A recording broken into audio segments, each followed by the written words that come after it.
उद्धव जी महाराज बड़ा वाला कान से, जो कांसे का बड़ा वाला छाल होता है, उसको बजा रहे हैं। आप लोग भी हाथ उठा करके प्रेम से बजाइए। अरे छाए रही अजब बहार रे,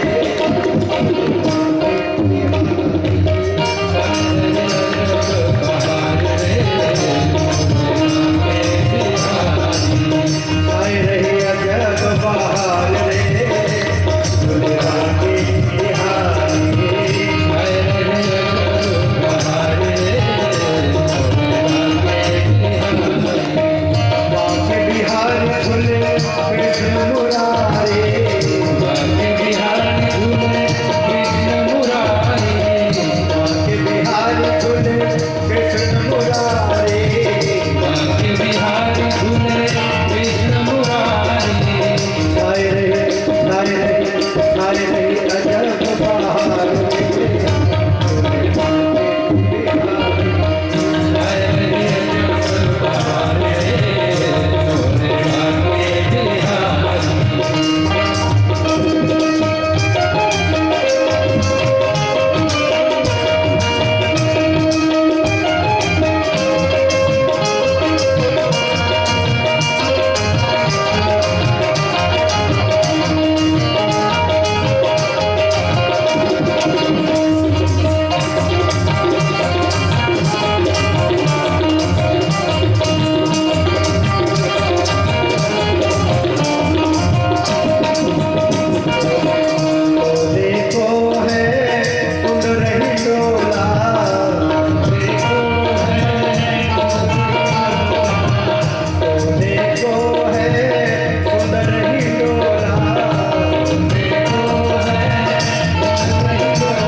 बंधनवार सजी हरियाली, बंधनवार सजी हरियाली, मंडप में है तुम निराली, मंडप में है तुम निराली, बंधनवार बंधी हरियाली, बंधनवार बंधी हरियाली, मंडप में है तुम निराली, मंडप में है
हाय रही अजब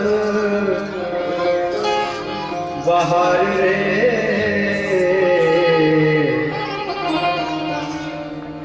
झूले बांके बिहार।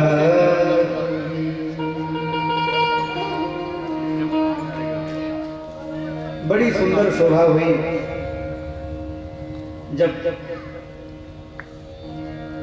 नारद जी के कथा पांडाल में सनकादिक मुनीश्वरों के समक्ष भगवान अपने भागवत भक्तों के साथ प्रकट हुए। सबने बड़ी दिव्य संकीर्तन की।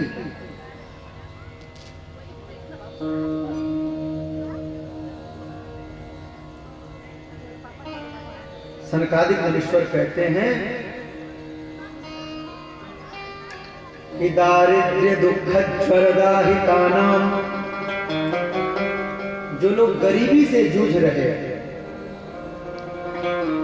ये भागवत जी जो है ना, ये कल्प वृक्ष है।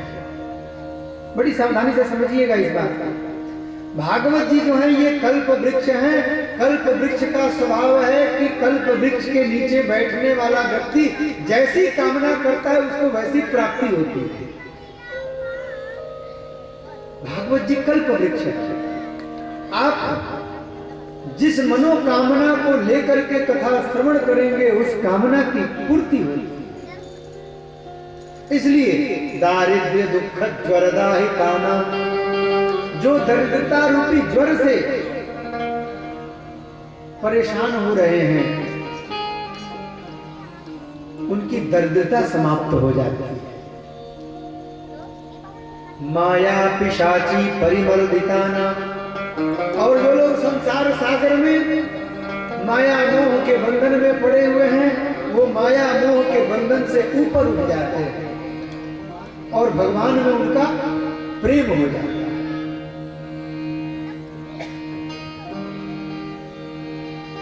संसार सिंधौ परिपातितानां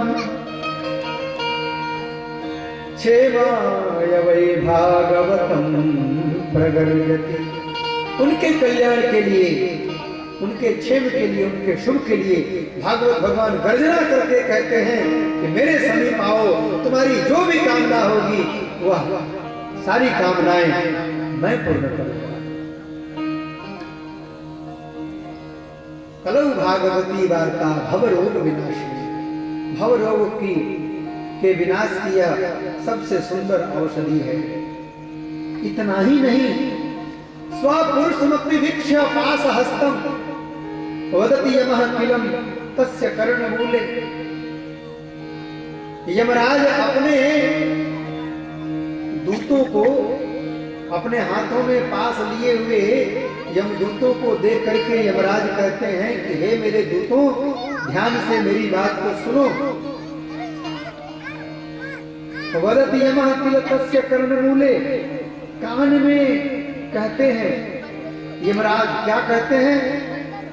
परिहर भगवत कथा सुमत्तान, जो भगवत कथा में मत्त हैं, जो भगवत कथा का आनंद ले रहे हैं, उन भक्तों के पास तुम लोगों को जाने की आवश्यकता नहीं है।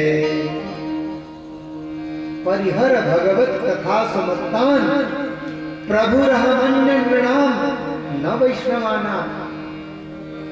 जो वैष्णव हैं, जो भगवान के भक्त हैं, जो कथा रसिक हैं, उनके पास तुम लोग कभी भूल के भी मत जाना।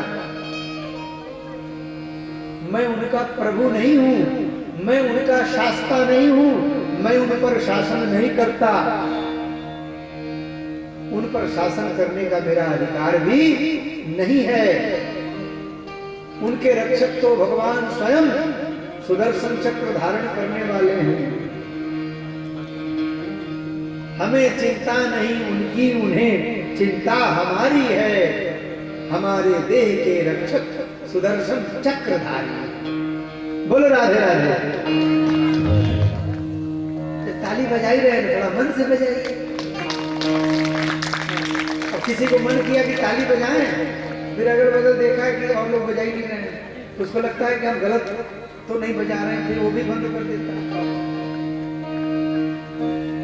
ताली तो बजाना चाहिए। ताली बजाने से भाग्य की रेखाएं बदलती हैं, जो खराब रेखाएं वो अच्छी रेखाओं में परिवर्तित हो जाती हैं। और गुण के पचाहीने को बाह बाह डकार है। अगर किसी के गुण को पचाना हो ना तो बाह बाह बोलना चाहिए, ताली बजाना चाहिए। उससे एक कथा जो है पचती जाती है। खाना खाते हैं तो बीच बीच में पानी पीते हैं ना, मध्य मध्य पानियों। गाय भैंस भी जब दाना भूसा खाती हैं तो वो भी जुगाली करती हैं, पचाती हैं। तो बीच बीच में ताली बजाने से, बीच बीच में वाह वाह बोलने से जो कथा है वो पचती जाती है, लगती जाती है। तो जब मन हो तो हाथ उठा करके जोरदार ताली बजाइए। हाँ हाँ हाँ हाँ हाँ, ये हरि बोल, हरि बोल, हरि बोल। नहीं आवाज आ रही। आप लोगों की आवाज तो विश्वनाथ मंदिर तक जानी चाहिए, हम ही को नहीं सुनाई दे रही है। बोलिए जय जय श्री राधे, जय जय श्री राधे, जय जय श्री राधे। आप लोगों से कम है ये लोग, इधर वाले लोग आप लोगों से कम है, लेकिन आवाज तगड़ी है। एक बार और ट्राई करिए, जय जय श्री राधे। अब कथा अच्छे से पचिए। सारे संसारे विषय विसंगा कुलधियः क्षणार्थं क्षेमार्थं पिबत शुकगाथा तुलसुधा। किमर्थं व्यर्थं भो व्रजत कुपथे कुत्सित कथे। परीक्षित साक्षी श्रवणगत मुक्त्युक्ति कथनी। सनकादिक मुनीश्वर कहते हैं कि जिस कथा के संबंध में परीक्षित जी महाराज साक्षी हैं कि जिस कथा का श्रवण करके उनको मोक्ष की प्राप्ति हुई, उस कथा के संबंध में क्या कहना है। इस असार संसार में लोग विषय वासित मन लेकर के इधर उधर जंजाल में पड़े रहते हैं, जबकि क्षणार्धम क्षेमार्थम, क्षण का आधा भाग भी यदि व्यक्ति भगवान की कथा में अपने मन को लगा दे,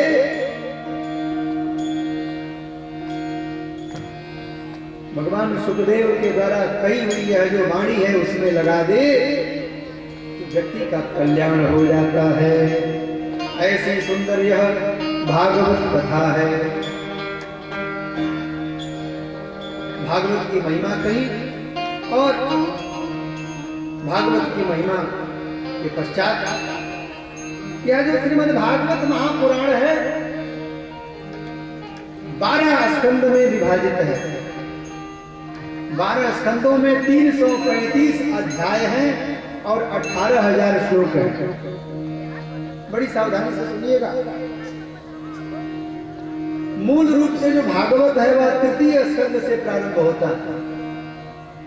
जो 12 स्कंद हैं उसमें तृतीय स्कंद से मूल भागवत प्रारंभ होता है, लेकिन उसके पूर्व में 2 स्कंद हैं, प्रथम स्कंद और द्वितीय स्कंद। अगर मूल भागवत तृतीय स्कंद से प्रारंभ होता है तो फिर प्रथम स्कंद और द्वितीय स्कंद का क्या मतलब है?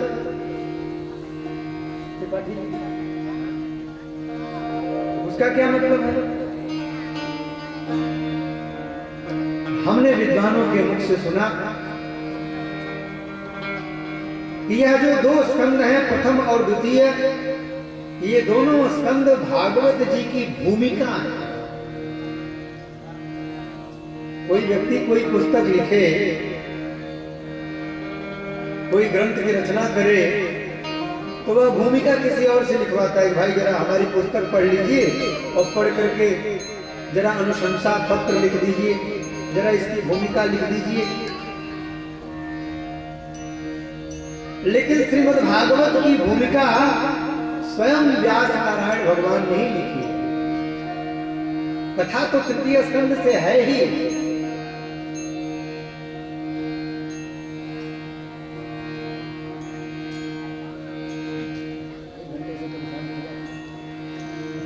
एक कीड़ा घुस गया था और 1 घंटे से परेशान किया था, अभी मिला है।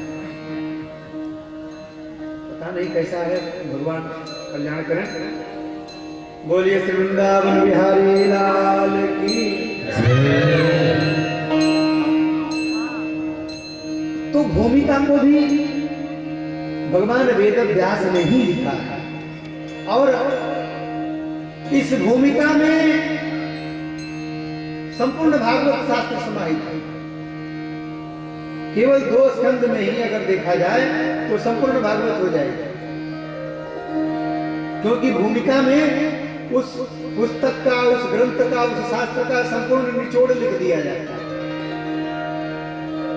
वह प्रारंभ करते हैं भगवान वेद व्यास श्लोक के माध्यम से, जो भगवान सत्य स्वरूप हैं उनका स्मरण करते हैं। जन्माद्यस्य यतोऽन्वयादितरतः चार्थे स्वभिज्ञः स्वराट् तेने ब्रह्महृदाय आदिकवये मुह्यन्ति यत्सूरयः तेजो वारिमृदां यथा विनिमयो यत्र त्रिसर्गो मृषा धाम्ना स्वेन सदा निरस्तकुहकं सत्यं परं धीमहि। भगवान ने वेदव्यास भगवान ने सत्यात्मक ब्रह्म को प्रणाम किया है इस श्लोक में। इसके अगले श्लोक में विषय, अधिकारी, संबंध और प्रयोजन का निरूपण हुआ है, तथा उसके बाद वाले श्लोक में, एक श्लोक में जो कथा रसिक भावुक भक्त हैं उनको वेदव्यास जी ने बुलाया है, कहा है कि मुहुरहो रसिका भुवि भावुका। हे धरती लोक के रसिकों, हे धरती लोक के भावुकों, आप सब कथा के अधिकारी हो, आप सब इस कथा को प्रेम से सुनो। वर्णन करते हैं भगवान वेदव्यास कि नैमिषे निमिष क्षेत्रे ऋषया शौनकादयः सत्रं स्वर्गाय लोकाय सहस्रं सममासत। नैमिषारण्य की जो भूमि है अत्यंत पवित्र भूमि है और इस पवित्र भूमि पे 88,000 ऋषि लोग 1,000 वर्ष चलने वाला यज्ञ सत्र कर रहे हैं और उन ऋषियों के प्रमुख शौनक जी महाराज वहां उपस्थित हैं। सूत जी महाराज को आया देख करके एक दिन समस्त ऋषियों ने प्रातः काल जल्दी जल्दी में यज्ञ कुंड में आहुति वगैरह प्रदान कर दिया। तो एकदा तुमनयः प्रातर्हुतहुताग्नयः, जो हवन दिन भर होते थे उसको संक्षिप्त में एक तंत्र विधि से प्रातः काल ही समस्त देवताओं को एक तंत्र में समस्त देवताभ्यो नमः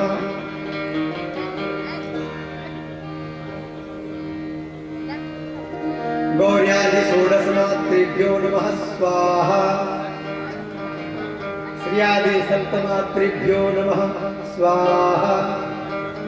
और एक तंत्र विधि से प्रातः काल हवन कर दिया और हवन करने के बाद में समस्त ऋषि सूत जी के समक्ष उपस्थित हो गए और उपस्थित होकर के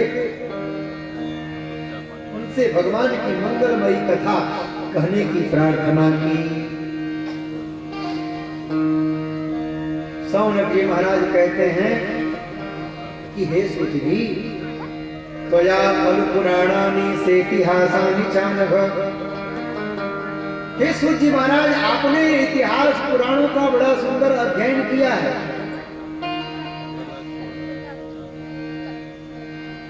आप कृपा करके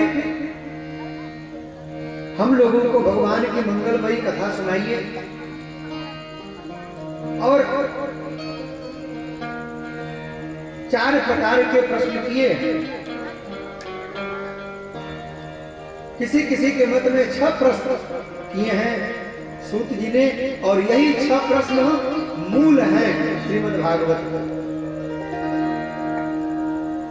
सौनक जी ने पूछा सूत जी से कि किम श्रेयः शास्त्र सारः कः स्वावतार प्रयोजनम किम कर्म एवताराश्च धर्मं कम शरणं गतः। हे सूत जी महाराज, आप यह बताइए कि श्रेयस्कर मार्ग कौन सा है?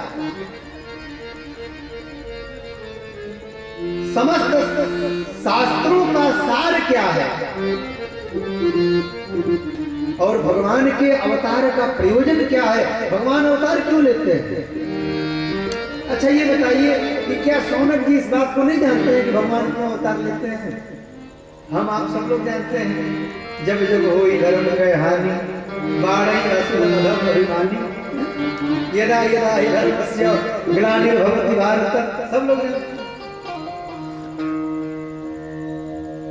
लेकिन ये प्रश्न सूत जी महाराज इसलिए कर रहे हैं कि इन प्रश्नों के आधार पर सूत जी महाराज भगवान की सुंदर सुंदर रसमयी कथा कहेंगे। भगवान कौन सा कर्म करते हैं, भगवान के अवतार कौन कौन से हैं, और जब भगवान यहाँ से तिरोधान होते हैं तो धर्म किसके शरण में जाता है?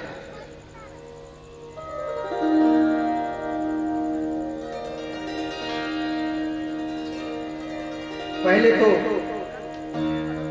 सूत जी महाराज बड़े प्रेम से शौनकादिक मनुष्यों की बात को सुनते हैं, फिर अपने गुरुदेव का स्मरण करते हैं। सूत जी के गुरु जी कौन है? सूत जी के गुरु जी हैं सुखदेव जी। सुखदेव जी का स्मरण करते हैं, जो जन्म के समय माता के गर्भ से उत्पन्न हुए और उत्पन्न होने के बाद घर छोड़ करके चल पड़े।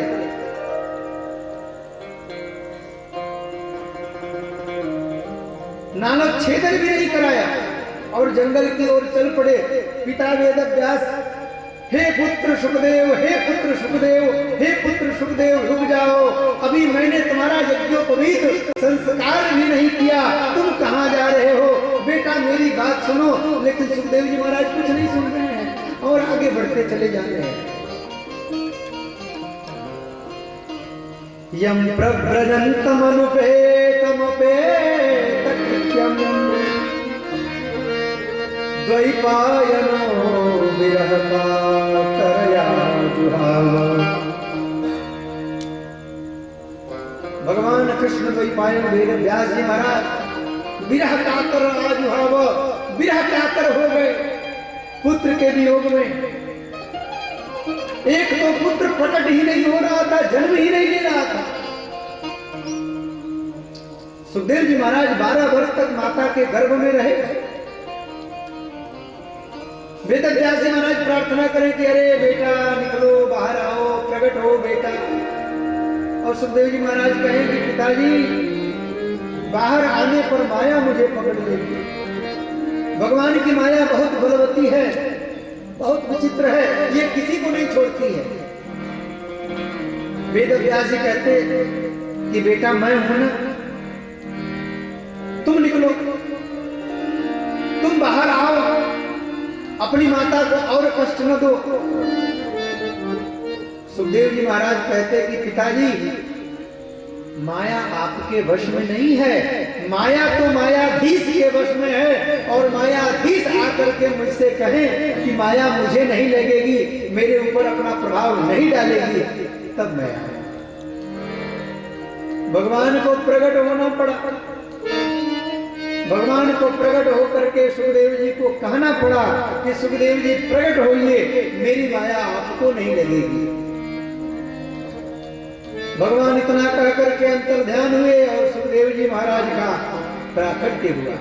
बोलिए सुखदेव जी महाराज की। और ऐसे सुखदेव जी महाराज जन्म लेते ही चल पड़े वन की ओर। पुत्रेति तन्मयतया सर्वो विवेदु। हे पुत्र, इतनी करुण पुकार कर रहे हैं वेद व्यास जी महाराज कि वन के वृक्ष, पेड़ पौधे, लताएं सब वेद व्यास जी के ही स्वर में स्वर मिला रहे हैं। वृक्षों से भी आवाज आ रही है, हे पुत्र, हे पुत्र, हे पुत्र, सुखदेव रुक जाओ, हमको छोड़ करके मत जाओ। लेकिन सुखदेव जी महाराज नहीं रुके। पिता का वात्सल्य सुखदेव जी को नहीं रोक पाया। ऐसे परम गुरु तम सर्वभूत हृदयं मुनिमानतोऽस्मि। ऐसे महामुनि सुखदेव जी के चरणों में प्रणाम करते हैं। भगवती सरस्वती, भगवान नारायण को प्रणाम करते हुए सूत जी महाराज वर्णन करते हैं। सूत जी महाराज कहते हैं कि आप पूछते हैं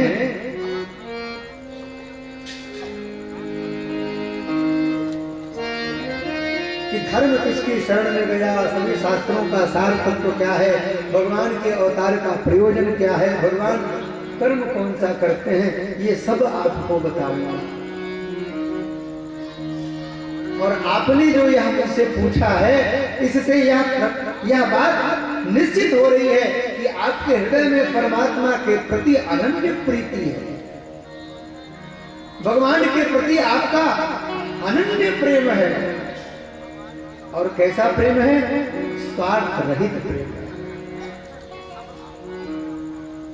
हे शौनकादिक मुनीश्वरों, सवै पुरुषां परो धर्मः यतो भक्तिरधोक्षजे। मनुष्य का परम धर्म यही है कि उसका मन भगवान के चरण कमलों में लग जाए।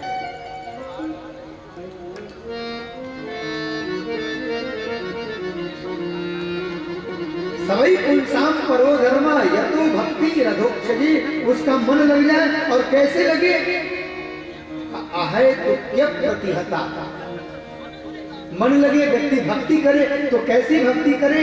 कहा कि अहेतुकी और अप्रतिहत, दो बात है। एक तो अहेतुकी, बिना स्वार्थ वाली भक्ति करे, और दूसरा अप्रतिहत, निर्बाध रूप से। जैसे टीवी पर समाचार आते हैं तो समाचार के बीच बीच में प्रचार आते रहते हैं और एंकर बोलते हैं कि बाकी के समाचार ब्रेक के बाद। भक्ति में कोई ब्रेक न हो।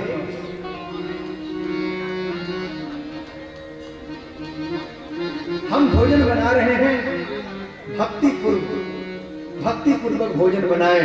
हम जो भोजन बना रहे हैं ये ठाकुर जी को भोग बनाना है। ठाकुर जी मेरे इस भोग को पाएंगे। हम जो वस्त्र सिलवाते हैं वह वस्त्र ठाकुर जी को स्पर्श करा करके तब प्रसाद बुद्धि से उसको हम ग्रहण करें। ये भी भक्ति का स्वरूप है। और ऐसी जब भक्ति होती है तो भगवान प्रसन्न होते हैं। यया आत्मा संप्रसिद्धि। ऐसी भक्ति से भगवान प्रसन्न हो जाते हैं।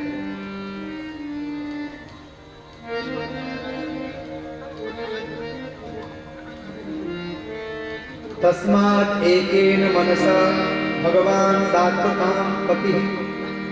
भगवान जो सात्वतों के पति हैं तो वे ऐसी भक्ति से अपने भक्त पर रीझ जाते हैं। इसलिए श्रोतव्यः कीर्तितव्यश्च ध्येयः पूज्यश्च नित्यदा। जो कर्म करे व्यक्ति भगवान के निमित्त करे, भगवान की कथा श्रवण करे, कथा से खाली हुए तो भगवान का कीर्तन करे, कथा से खाली हुए, कीर्तन से खाली हुए तो भगवान का ध्यान करे, भगवान की पूजा करे। और इस प्रकार श्रृण्वताम स्वकथाम कृष्ण पुण्य श्रवण कीर्तन हृदयतस्थो अभद्राणि विधिनोति सुहृत्सताम। हमारे हृदय में जो कलयुग के कलमश भरे पड़े हैं वे सारे कलमश दूर हो जाते हैं और भगवान हमारे ऊपर कृपा करते हैं। जो करते रहोगे भजन धीरे धीरे तो मिल जाएगा सजन धीरे धीरे। जो करते रहोगे भजन धीरे धीरे तो मिल जाएगा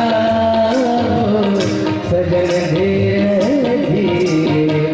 जो करते रहोगे भजन धीरे धीरे तो मिल जाएगा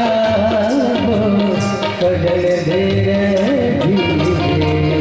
जो करते रहोगे भजन धीरे धीरे तो मिल जाएगा सजन धीरे धीरे। जो करते रहोगे अगर हरि से मिलने की दिल में तमन्ना, अगर हरि से मिलने की दिल में तमन्ना, अगर हरि से मिलने की दिल में तमन्ना, अगर हरि से मिलने की दिल में तमन्ना, दिल में तमन्ना। अगर हरि से मिलने की दिल में तमन्ना, अगर हरि से मिलने की दिल में तमन्ना, करो शोधयन कर धीरे धीरे। जो करते रहोगे भजन धीरे धीरे तो मिल जाएगा सजन धीरे धीरे।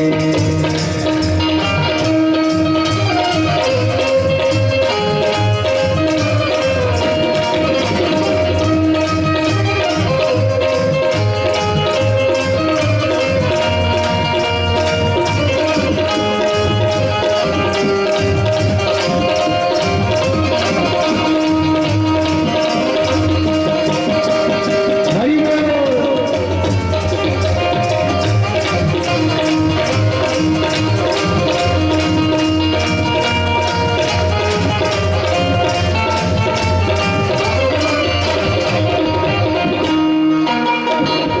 कोई काम दुनिया में मुश्किल नहीं है, कोई काम दुनिया में मुश्किल नहीं है,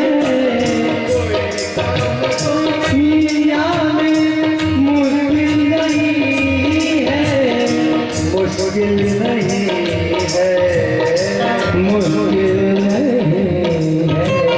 कोई काम दुनिया में मुश्किल नहीं है, कोई काम दुनिया में मुश्किल नहीं है। करते रहोगे भजन धीरे धीरे। जो करते रहोगे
यज्ञ प्रतिहता, निस्वार्थ भक्ति भगवान में हो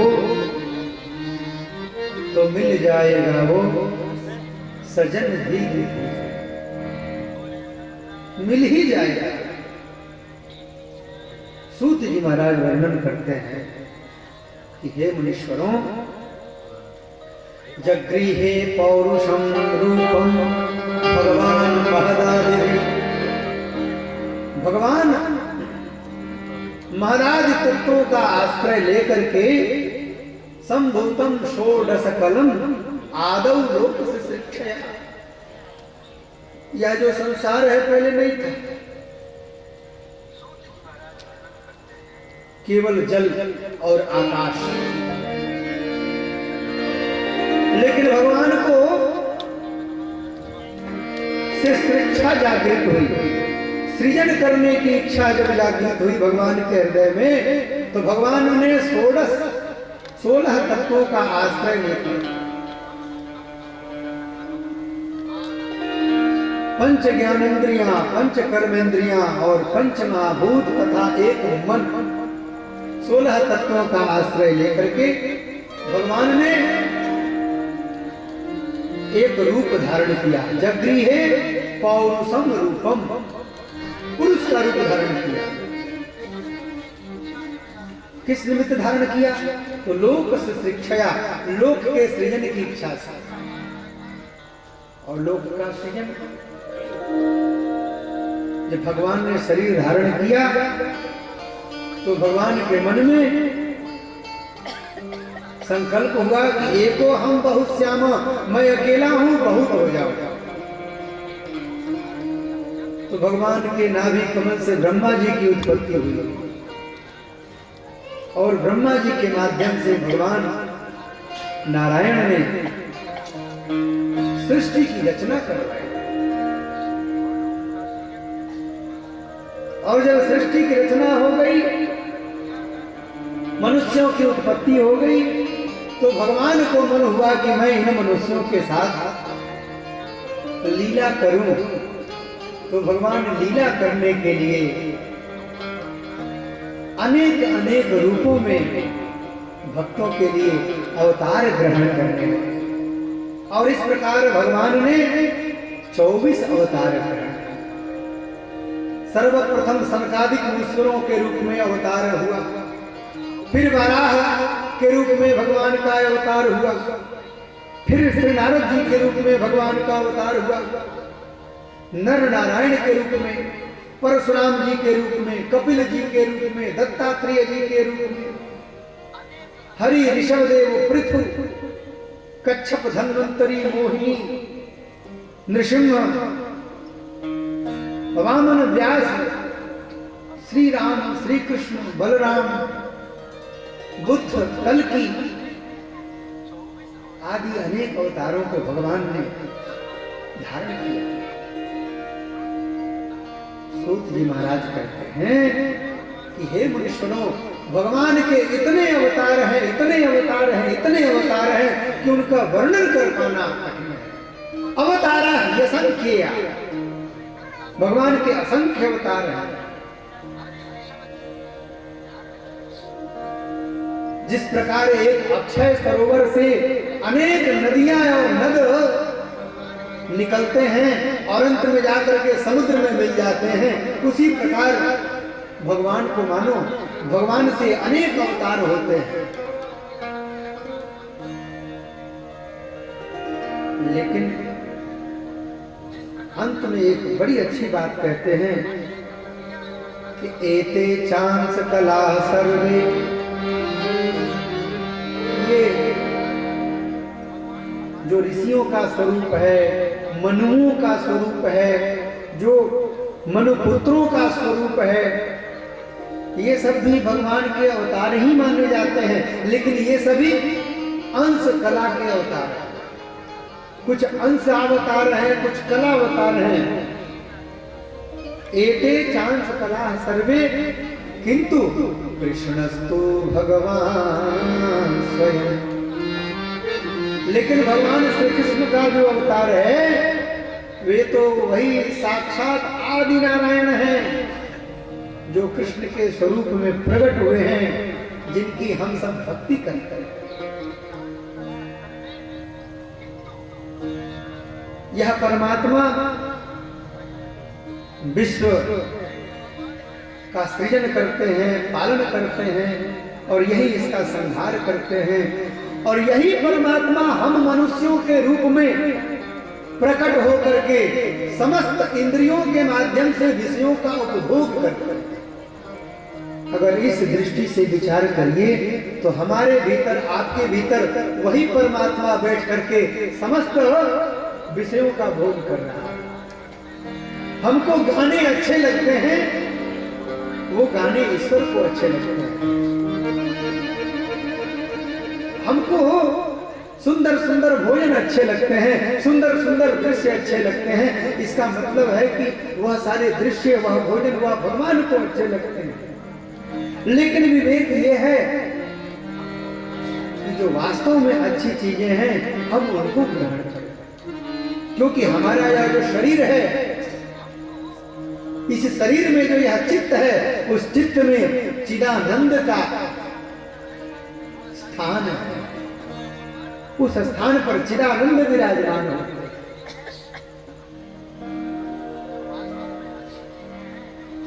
हे मुनीश्वरों, मैं आप लोगों को भगवान की मंगलमयी कथा सुनाऊंगा। इदं भागवतम नाम पुराणम ब्रह्म संहितम। ब्रह्म संहित जो भागवत महापुराण है, यह मैं आप लोगों को सुनाऊंगा, जिसमें भगवान के उत्तम चरित्रों का वर्णन किया है। इन चरित्रों को संकलित किया है, लिखा है भगवान वेदव्यास ने।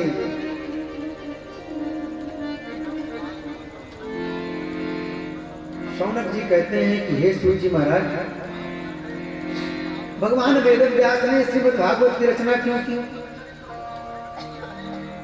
और जब उन्होंने रचना की तो सुखदेव जी महाराज तो निवृत्त निरत मुनि हैं, उन्होंने श्रीमद् भागवत का अध्ययन कब किया? और उन्होंने परीक्षित जी को कथा क्यों सुनाई?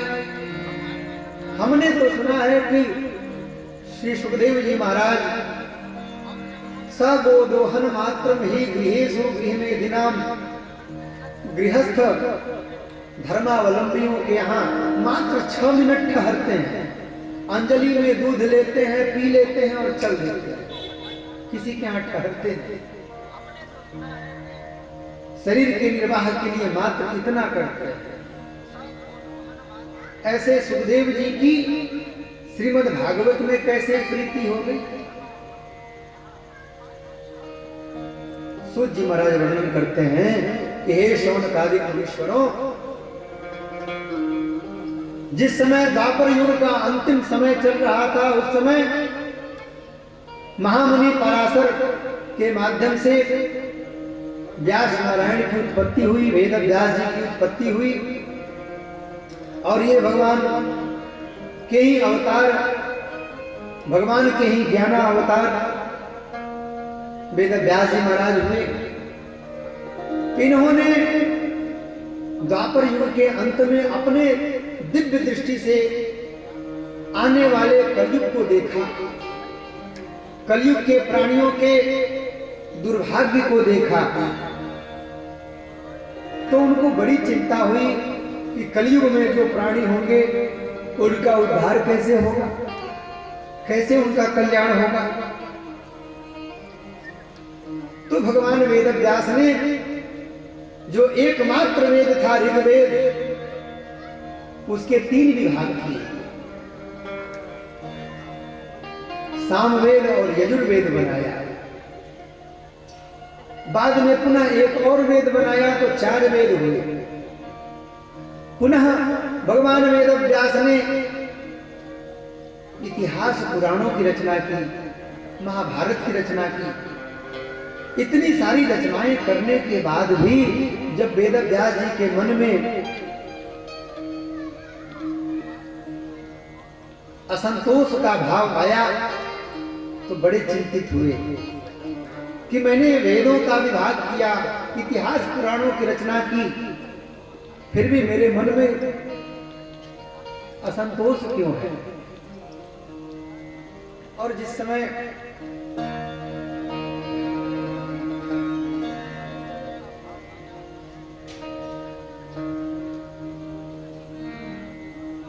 वेद व्यास जी महाराज विचार कर रहे थे, उसी समय भगवान नारद वहां प्रकट हुए।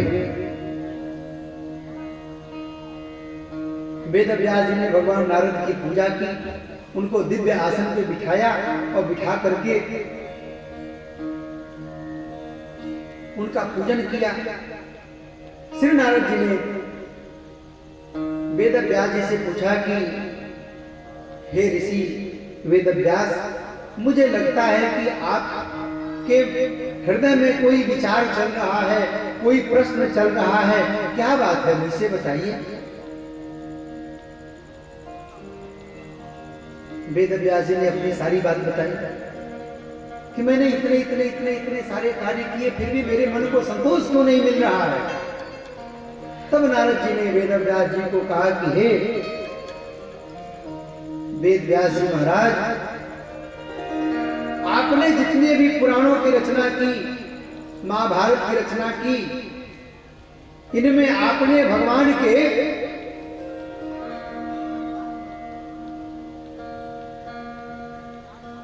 जो परम भागवत भक्त हुए हैं, उन परम भागवत भक्तों का वर्णन नहीं किया,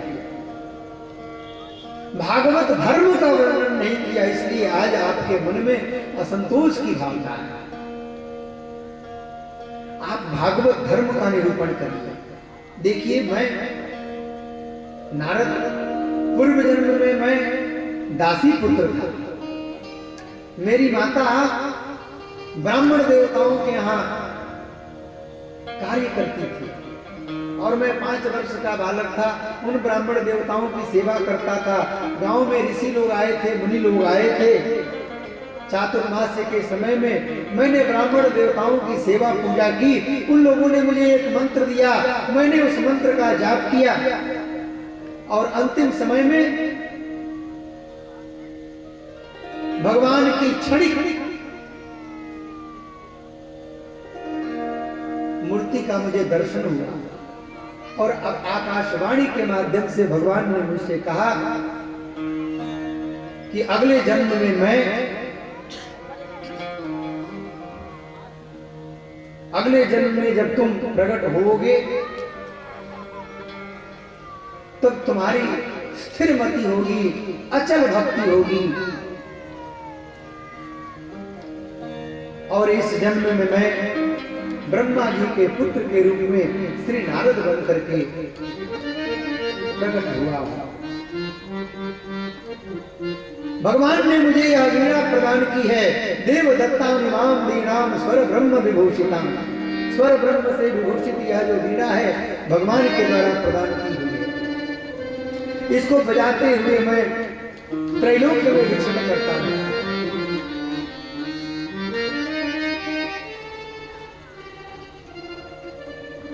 श्री नारद जी ने वेद व्यास जी को भागवत महापुराण की रचना करने हेतु प्रेरित किया, चतुश्लोकी भागवत का उपदेश किया और नारद जी महाराज वहां से विदा हुए। पश्चात वेद व्यास जी महाराज अगले दिन प्रातः काल सरस्वती नदी में स्नान करके अपने सम्याप्रास नामक आश्रम में बैठ करके ध्यान लगाए, भगवान के लीला चरित्रों का स्मरण किया और भागवत धर्म को लिखना प्रारंभ किया और 18,000 श्लोकों वाली एक संहिता का निर्माण किया जिसका नाम श्रीमद् भागवत महापुराण पढ़ा। बोलिए श्रीमद् भागवत महापुराण की जय। और जब भागवत की रचना हो गई तो वेद व्यास जी के मन में यह बात आई कि यह श्रीमद् भागवत परमहंसों की संहिता है, इस संहिता का प्रवक्ता कोई परमहंस ही होना चाहिए। अगर मेरा पुत्र सुखदेव इसका प्रवाचक बन जाता तो बड़ा अच्छा होता।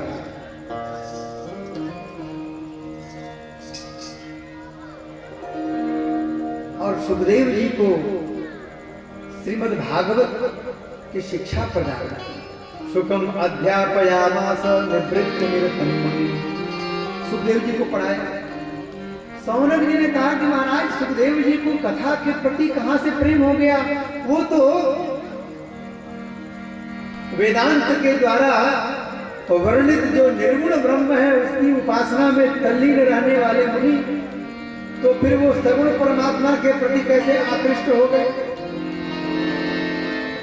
सूत जी महाराज कहते हैं कि हे मुनीश्वरों, आत्मा रामश्च मुनयः निर्ग्रंथा आप्यरुक्रमे कुर्वन्त्य हैतकीं भक्तिं इत्थं भूतमनोहरे।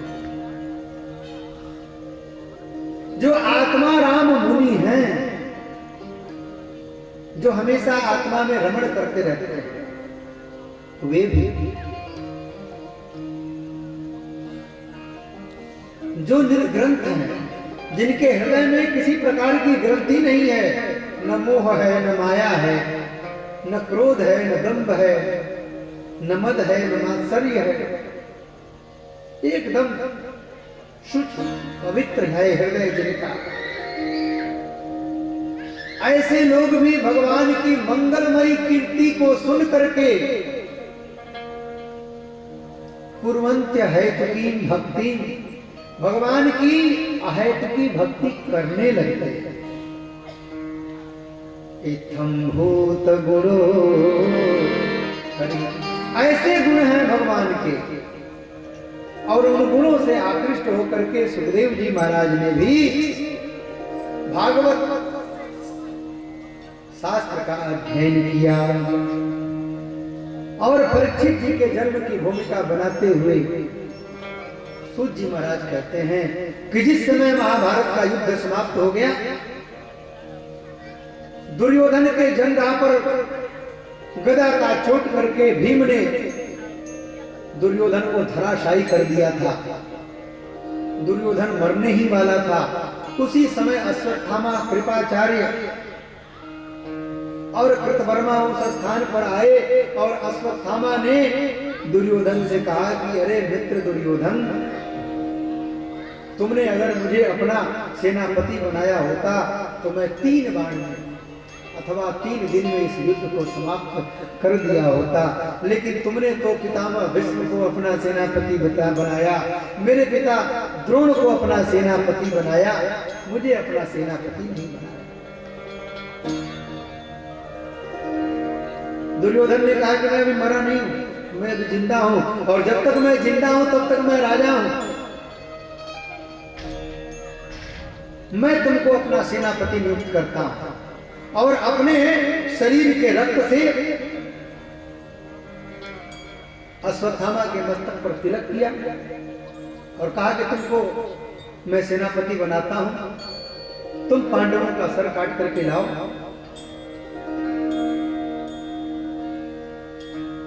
तो मेरी आधी संपत्ति तुम्हारी है, आधा राज्य तुम्हारा है। अगर मैं जिंदा रह गया तो आधा तुम्हारा, और अगर मैं मर गया तब तो पूरी की पूरी संपत्ति, पूरा का पूरा राज्य तुम्हारा है। अश्वत्थामा वहां से चला।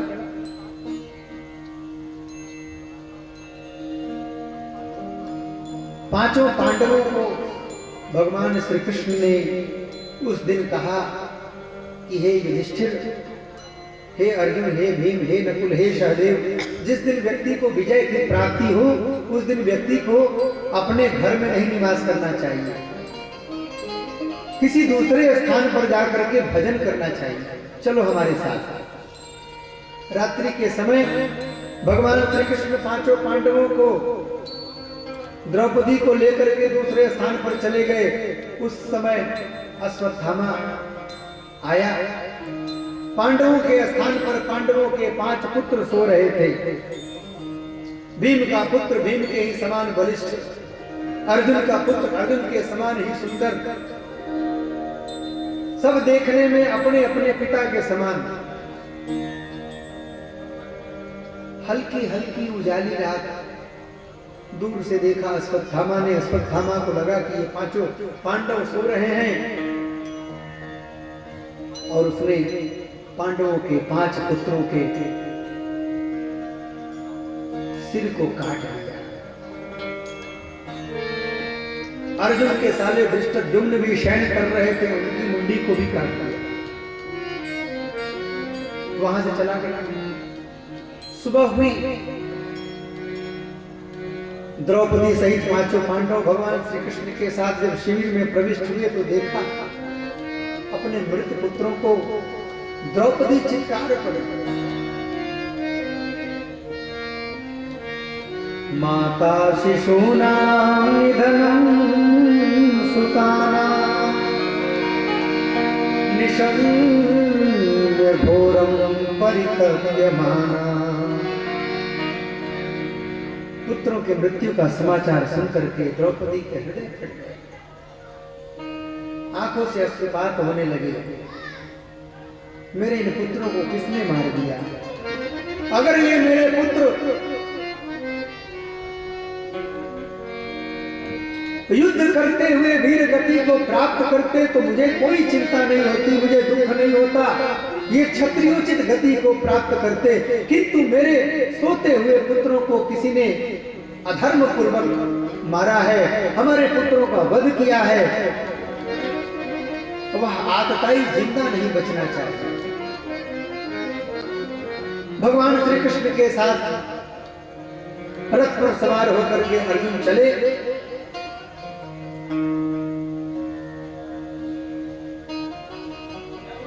रथ की गड़गड़ाहट को सुनकर के अश्वत्थामा भगा। अश्वत्थामा भागता जा रहा है, पीछे बाण छोड़ता जा रहा है। अर्जुन उसके बाण का जवाब देते जा रहे हैं। अश्वत्थामा को लगा कि मैं बचूंगा नहीं, तो उसने ब्रह्मास्त्र का संधान कर दिया। जब ब्रह्मास्त्र को देखा, भगवान श्री कृष्ण ने अर्जुन को कहा कि अर्जुन तुम भी ब्रह्मास्त्र का संधान करो। ब्रह्मास्त्र की काट ब्रह्मास्त्र ही होता है। और हे अर्जुन, यह अश्वत्थामा ब्रह्मास्त्र के संधान की विद्या को जानता है, उसको लौटाने की विद्या को नहीं जानता है। इसलिए ब्रह्मास्त्र का संधान करके अश्वत्थामा के ब्रह्मास्त्र को रोको और फिर दोनों ब्रह्मास्त्रों को अपने पास बुलाओ। अर्जुन ने वैसा ही किया। पश्चात अर्जुन ने अश्वत्थामा को पकड़ लिया।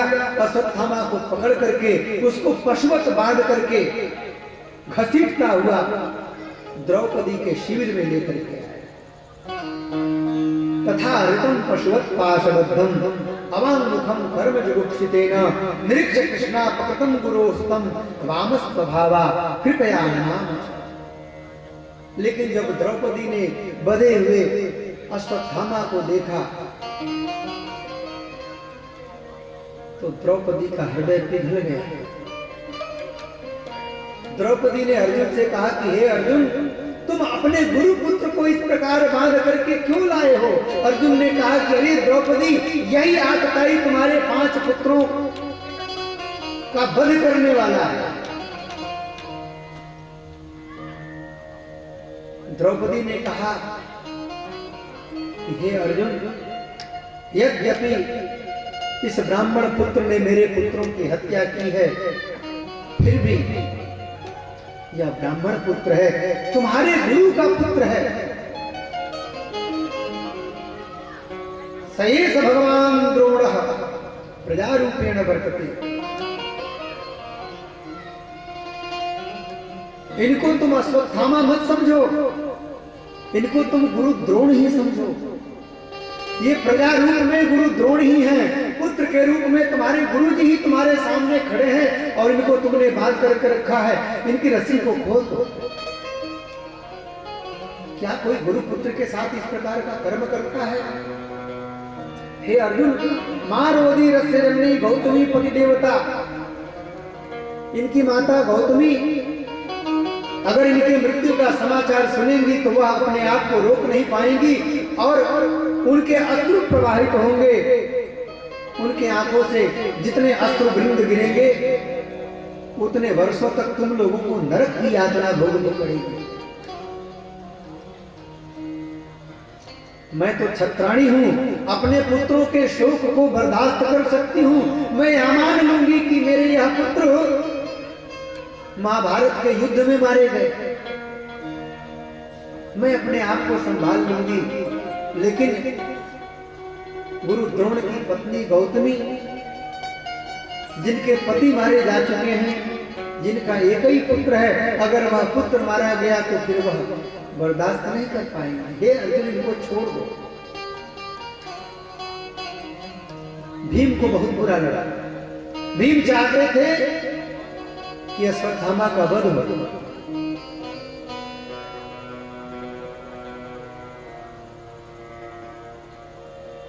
भगवान कभी भीम की ओर देखते, कभी द्रौपदी की ओर देखते, कभी अर्जुन की ओर देखते। भगवान श्री कृष्ण ने अर्जुन से कहा कि हे अर्जुन, ब्रह्म बंधुर्न हन्तव्य आततायी वधार्हणः मयैवो भयमाम्नातं परिपाल्य अनुशासनम्। नीच से नीच ब्राह्मण की हत्या नहीं करनी चाहिए। ब्रह्म बंधुर न हन्तव्य, किंतु आतताई वधार्ह, आतताई व्यक्ति वध के योग्य होता है। आतताई व्यक्ति को छोड़ना भी नहीं चाहिए। और मैंने ही यह उपदेश दिया है, इसलिए हे अर्जुन, तुम अब विचार करके आगे क्या काम करना है उस काम को करो।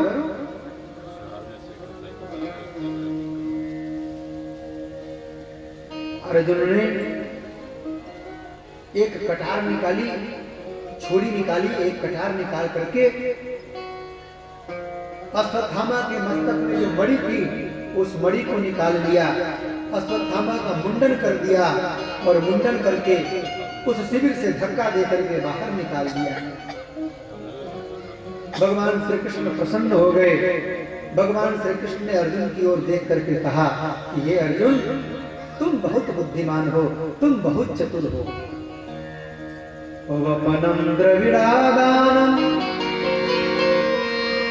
स्थानं निर्यापणम तथा ऐसा ही ब्रह्मबंधूनां बधो नास्ति दैहिकम्। कोई ब्राह्मण यदि किसी प्रकार का अपराध कर दे तो शास्त्रों में उस ब्राह्मण के लिए मृत्यु दंड का विधान नहीं है। ब्राह्मण नीच से नीच कर्म करे, गर्हित से गर्हित कर्म कर दे, फिर भी उसके लिए मृत्यु दंड का विधान नहीं है, उसके लिए फांसी की सजा नहीं है। भगवान श्री कृष्ण कहते हैं कि उसकी सजा यही है कि वपनम, उसका मुंडन कर दिया जाए।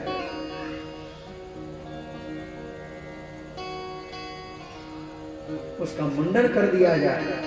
उसके पास जो धन है, उसके पास जो संपत्ति है, उसको छीन लिया जाए और उसको उस स्थान से भगा दिया जाए, उसका स्थान छीन लिया जाए। ऐसे ही ब्रह्म बंधूनां वधः, यही नीच से नीच ब्राह्मण का दंड है। उसको किसी भी प्रकार से उसका वध नहीं करना चाहिए और तुमने उसका पालन किया। पश्चात भगवान श्री कृष्ण की आज्ञा से पांडवों ने,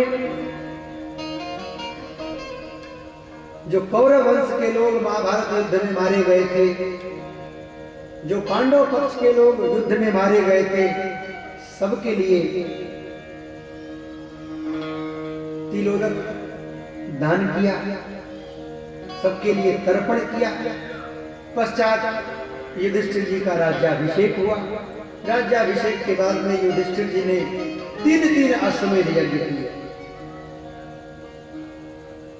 अश्वमेध यज्ञ के समाप्ति के बाद एक दिन भगवान श्री कृष्ण ने पांडवों से विदा लिया और विदा लेकर के द्वारिकापुरी के लिए प्रस्थान करने ही वाले थे, रथ पर चढ़ने ही वाले थे। उसी समय अर्जुन की बहू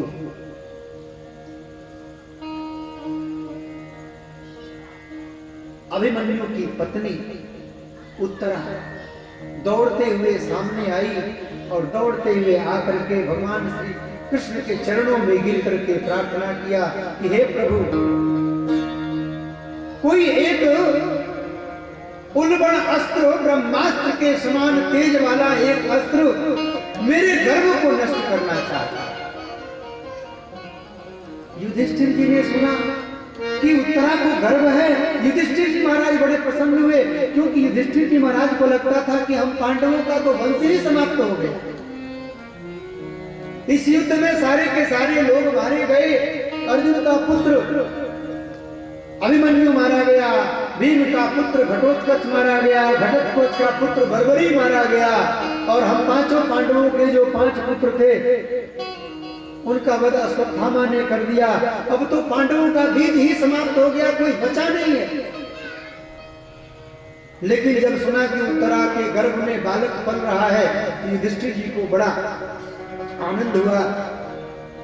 भगवान श्री कृष्ण ने उत्तरा के गर्भ की रक्षा की। जब भगवान श्री कृष्ण ने उत्तरा के गर्भ की रक्षा कर दी, तब कुंती मैया ने भगवान की बड़ी सुंदर स्तुति की। और भगवान की स्तुति करते करते करते करते कुंती मैया ने श्री कृष्ण से कहा कि हे श्री कृष्ण, जब तक हम लोग विपत्ति में फंसे हुए थे तब तक तुम हम लोगों के साथ रहे। आज जब हमारे पुत्रों को संपत्ति की प्राप्ति हो गई, जब मेरा पुत्र युधिष्ठिर चक्रवर्ती सम्राट हो गया, तब तुम हम लोगों को छोड़ करके द्वारिका जा रहे हो। हे श्री कृष्ण, हम लोगों को छोड़ करके मत जाओ। बड़ी सुंदर स्तुति की।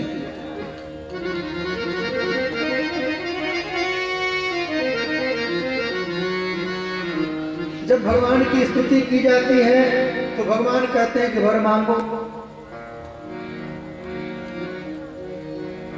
भगवान ने कहा कि अरे बुआ, कुछ मांग लो। कुंती ने कहा कि विपदः सन्तु नः शश्वत् तत्र तत्र जगद्गुरो भवतो दर्शनं यत् स्यात् अपुनर्भव दर्शनम्। हे श्री कृष्ण, मैं तो तुमसे विपत्ति ही मांगती। कहा अरे बुआ, विपत्ति भी कोई मांगने की चीज है। लोग संपत्ति मांगते हैं, धन मांगते हैं, अपने पुत्रों के कल्याण की कामना करते हैं, और आपका अभी विपत्तियों से मन नहीं भरा। कहा श्री कृष्ण, जब तक विपत्तियां हम लोगों के साथ थी तब तक तुम्हारे मुख कमल के दर्शन हो रहे थे, और अब जब संपत्ति की प्राप्ति हुई तो तुम हम लोगों को छोड़ करके जा रहे हो। अब हम लोग किसके लिए जिएंगे? भगवान श्री कृष्ण ने द्रौपदी मैया को बहला फुसला लिया और कहा कि बुआ, आज आप इतना अधिक शोकातुर हो रही हैं, आज मैं नहीं जाऊंगा। अब आज मैं आप लोगों के साथ ही रहूंगा। कुंती बड़ी प्रसन्न हुई कि मेरा भतीजा श्री कृष्ण आज रुक गया। द्रौपदी भी बड़ी प्रसन्न हुई। श्री कृष्ण की बहन सुभद्रा बड़ी प्रसन्न हुई। कुंती ने कहा कि मेरा भतीजा है ना श्री कृष्ण, मेरी बात मान गया इसलिए रुक गया। द्रौपदी ने कहा कि अरे सासू माता, श्री कृष्ण मुझको अपनी बहन मानते हैं, इसलिए श्री कृष्ण मुझे कृष्णा कह करके बुलाते हैं। मेरे प्रेम के कारण वे रुक गए। सुभद्रा ने कहा कि मेरे तो साक्षात भैया हैं। सब बड़े आनंद के भाव से भगवान श्री कृष्ण के नाम का संकीर्तन करते हुए पुनः राज्य में प्रविष्ट हुए।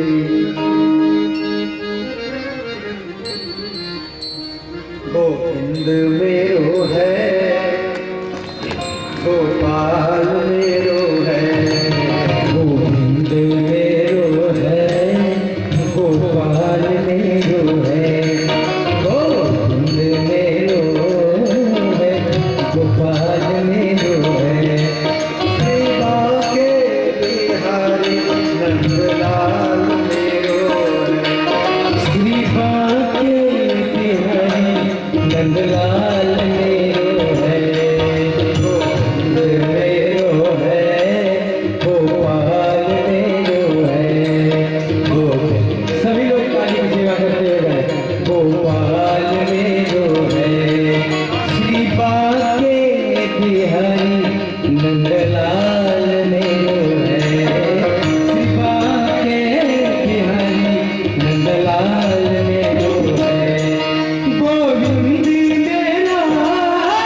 भगवान रुक गए। पश्चात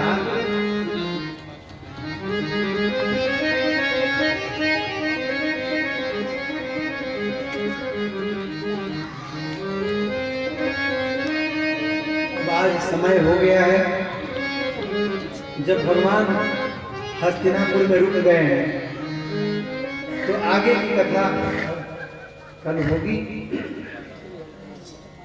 आज आप सब काफी संख्या में आए हैं, कल से दोगुनी संख्या है। हमको लगता है कि कल इससे दोगुनी संख्या हो जाएगी। परसों तो फिर जगह भी नहीं मिलेगा। जो लोग पहले आएंगे, हमको लगता है कल ही ऐसी स्थिति हो जाएगी।